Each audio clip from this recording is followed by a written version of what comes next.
Le tremblement de terre s'est produit dans ce secteur, autour de la ville d'Haicheng. Pour la première fois dans l'histoire, le tremblement de terre survenu en 1975 à Haichang a pu être prévu la veille et une grande partie de la population a été évacuée. En Chine, depuis toujours, le comportement anormal des animaux avant un séisme était connu de tous. On apprenait aux gens à repérer certains signes précurseurs. C'était astucieux. On donnait aux gens ce genre d'éventail qui indique les signes à repérer chez les animaux.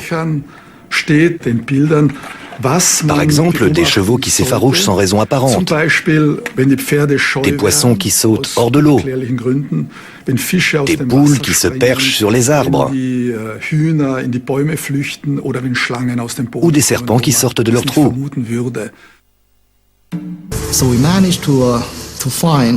Nous avons retrouvé le registre d'un observatoire des tremblements de terre, où étaient notés de nombreux éléments.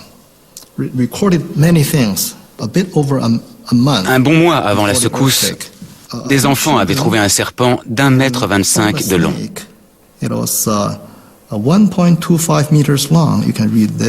C'était en janvier.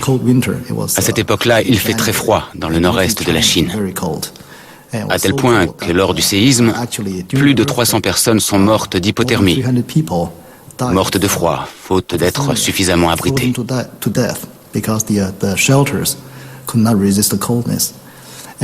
Au même moment, les serpents en hibernation sont sortis de leur nid, ainsi que des grenouilles et d'autres animaux.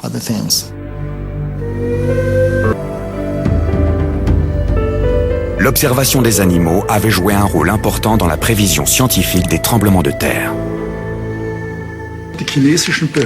Les autorités chinoises publiaient régulièrement des photos prises avant un tremblement de terre.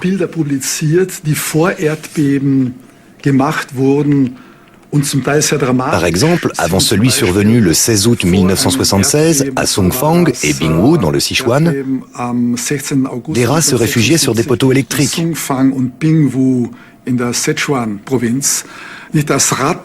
Ils s'éloignaient du sol autant qu'ils pouvaient. La situation était grave. Ou bien des lapins grimpaient sur le toit de cabanes.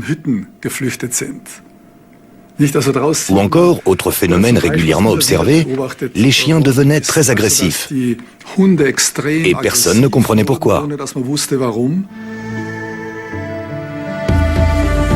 Tangshan, été 1976.